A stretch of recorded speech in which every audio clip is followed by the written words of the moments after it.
எல்லா இயக்குநர்களோட படங்கள்லயும் வந்து மிகச்சிறப்பா பாடல்களை கொடுத்துருக்கீங்க. ஆனா வந்து கௌதம் வாசுதேவ் மேனன், ஹாரி ஜெயராஜ், தாமரை இந்த கூட்டணி மட்டும் தொடர்ந்து அருமையான வெற்றிகளை கொடுத்துட்டு வர்றதுக்கு என்ன காரணம்? அது இருக்கக்கூடிய ரசவாதம் என்ன? எனக்கு அந்த 2000 முதலாக எனக்கு மிகப்பெரிய வெற்றி பாடலை கொடுத்தவர் கௌதம். மின்னலைங்கிற திரைப்படத்தில் வசீகராங்கிற பாடல் மூலமாக தான் அவங்களோட நான் கூட்டணி சேர்றேன். அவங்களோட நான் சேரும்பொழுது நான் ஒரு 4 ஆண்டுகள் எனக்கு அனுபவம் இருந்தது. ஆனால் அவங்களுக்கு அதுதான் முதல் படம், 2 பேருக்குமே அதுதான் முதல் படம். அந்த சமயத்தில் 2 பேருக்கும் தமிழ் கூட அதிகமாக தெரியாது. கௌதம் ஆங்கிலத்தில் தான் எல்லாமே எழுதி வச்சுக்குவார். அவர் ஆங்கில வழி கல்வியை கற்றவருங்கனால அவரும் அப்படி தான் வைப்பார். ஹாரி ஜெயராஜ் தமிழ் வாசிப்பார், தமிழில் தான் படித்தவர். இருந்தாலும் இந்த பாடலுடைய நுட்பங்கள், அதனுடைய நம்ம பொருளெல்லாம் அவருக்கு வந்து பெரிய அளவில் தெரியாது. அப்போது அந்த இடத்துல நான் என்ன நினச்சேனோ அதை எழுதுறதுக்கான எனக்கு ஒரு வாய்ப்பு இருந்தது. உண்மையில் நான் வாய்ப்பு தேடி இருக்கேன், 4 ஆண்டுகளாக தேடி இருக்கேன். ஆனால் எனக்கு சரியாக அமையலை, வெற்றியாக அமையலை. அப்படிங்கிறதுக்கு காரணம் என்ன அப்படின்னா, அவங்க என்ன கேட்டாங்களோ அதுபடி நான் செய்ய வேண்டியிருந்தது. ஒரு இசையமைப்பாளரோ அல்லது இயக்குனரோ அந்த பாட்டில் என்ன வரணும்னு விரும்பினாங்களோ அதைத்தான் நான் எழுத முடிஞ்சது. என்னுடைய நிறைய பாடல்கள் நிராகரிக்கப்பட்டிருக்கு. சரியா இல்லை, நல்லா இல்லைன்னு. அதை நான் எடுத்து கொண்டு வந்து வச்சு இதில் என்ன நல்லா இல்லைன்னு சொல்கிறாங்க. அதையே அப்புறம் பார்த்தா வேற ஒரு ஆண் கவிஞர் எழுதுவார். அவர் எங்கிட்ட சரியில்லைன்னு சொல்லிட்டு நிராகரிச்சிருவாங்க. அதே பாடல ஆண் கவிஞர் எழுதுவாங்க. அப்போ பார்த்தா ரொம்ப சாதாரண வார்த்தைகளாக இருக்கும், பழசாக இருக்கும். இன்னத்தை கண்டாங்கன்னு இந்த பாட்டு சரின்னு சொல்லியிருக்காங்க, ஏன் பாட்டு சரியில்லைன்னு ஒரு மிகப்பெரிய ஆராய்ச்சி எனக்கு வந்து அந்த 4 ஆண்டு காலம் பெரிய படிப்பினை. அப்புறம் தான் எனக்கு கௌதம் அறிமுகம். அந்த பாட்டில் வசீகரால் நான் என்ன எழுதுனேனோ அது அப்படியே வந்தது. ஒரு வார்த்தை கூட மாறல அந்த பாடலில். அவர் அப்படியே அங்கீகரிச்சார். இது அப்படி தான் ஒரு பெண் நினைப்பாங்களான்னு என்கிட்ட கேட்குறாரு. அவர் எனக்கு கொடுத்த காட்சி ஒரு பெண் வந்து இப்படியெல்லாம் விரும்பி பாடணும் அப்படின்னு அவர் சொல்கிறாரு அப்படின்னு சொல்லி கற்பனை என்கிட்ட விட்டுட்டார். அப்போ நான் அந்த மெட்டும் கொடுத்துட்டாங்க. மெட்டுக்கு தான் எழுதுனது. அந்த மெட்டு ரொம்ப கடினமான மெட்டு எழுதுறதுக்கு. அதுக்குள்ளே இந்த வார்த்தைகளெல்லாம் திணிச்சு போய் எழுதும்போது அவர் படிக்க சொல்லி கேட்குறாரு. கேட்டுட்டு இப்படி தான் நினைப்பாங்களா அப்படின்னு சொல்லி கேட்டார். ஆமாம், இது இப்படி தான் ஒரு பெண் வந்து இப்படி தான் நினைப்பா அப்படின்னு சொல்லி சரி அப்படின்னு சொல்லி அப்படியே போட்டாங்க. ஒரு வார்த்தை கூட மாறல. அப்போதான் எனக்கு தெரிஞ்சது, இத்தனை நாளும் நான் பாடல் வாய்ப்பு தேடவில்லை, எனக்கான இயக்குனரை தேடியிருக்கேன் அப்படின்னு. சரியான இயக்குனர் தான் நான் தேடியிருக்கேன். அப்போ அந்த இயக்குனர் கிடைச்ச உடனே இயல்பாக என்னென்ன இருக்கோ அதெல்லாம் வந்து நான் கொடுக்க ஆரம்பிக்கிறேன். அன்றிலிருந்து இன்று வரை ஹாரி ஜெயராஜ் அவர்களாகட்டும், கௌதம் ஆகட்டும், 2 பேருமே எனக்கு தடை போட்டதே கிடையாது. இப்படி தான் எழுதணும், அப்படி தான் எழுதணும்னு.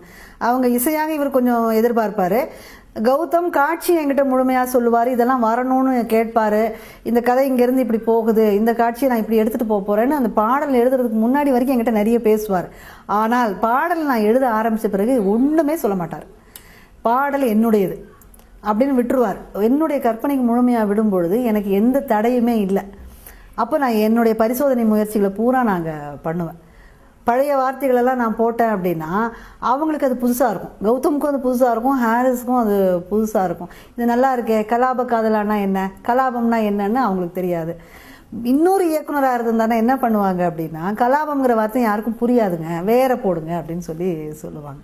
ஆனால் இவங்கக்கிட்ட நான் இந்த கலாபங்கிறதுக்கு இது ஆண் மயிலுடைய தோகை, இது ஒரு காவல்துறை அதிகாரி, அவன் வந்து கம்பீரமாகவும் இருப்பான், ஆண் மயிலுக்கு தான் தோகை இருக்குது, அப்போ கம்பீரமாகவும் இருக்கான், அதே மாதிரி ஒரு பெண் விரும்புகிற அளவுக்கு மென்மையாகவும் இருக்கிறான் அப்படிங்கிற குறிக்கிறதுக்கு இதை விட சிறந்த சொல் கிடையாது கௌதம் அப்படின்னு சொன்னால் இது ரொம்ப நல்லா இருக்குது.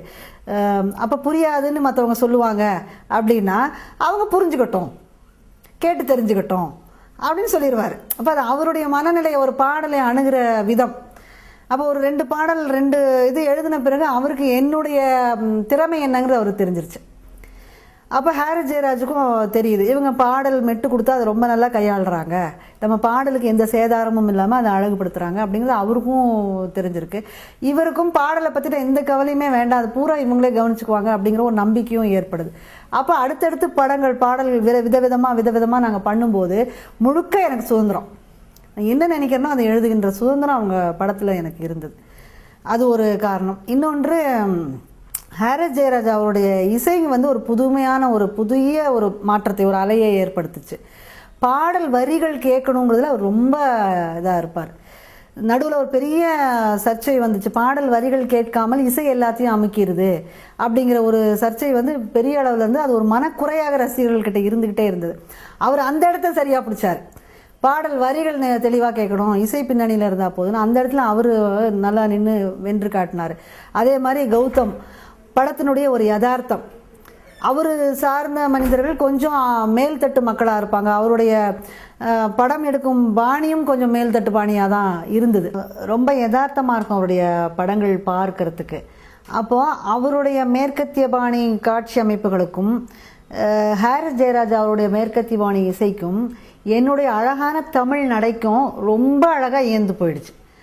அந்த கூட்டணி இருக்கு பாருங்க, அது ரொம்ப பிரமாதமாக இருந்தது. அதாவது மேற்கத்திய பாணியிலான இசை காட்சிக்கு முழுக்க தமிழிலான சொற்கள் அப்படிங்கிற அந்த மாறுதல் எல்லாருக்கும் ரொம்ப பிடிச்சிருந்தது.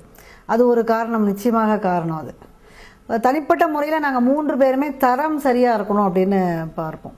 கௌதம் பார்த்தீங்கன்னா 2 ஆண்டுகளுக்கு குறைந்து ஒரு படம் எடுக்கவே மாட்டார். அதே மாதிரி ஹாரிஸ் ஜெயராஜ் அவளை பார்த்தீங்கன்னா ரொம்ப குறைவான படங்களை ஒப்புக்கொண்டு ரொம்ப குறைவாக தான் அவரும் கொடுப்பாரு. அதே மாதிரி தான் நானும். அப்போ 3 பேரும் அவங்கவுங்க வேலையில் மிகச்சரியாக அதை செஞ்சோம். தரத்துக்கு முதலிடம் கொடுத்து செஞ்சதுனால அது பாடல்களை பிரதிபலிச்சது.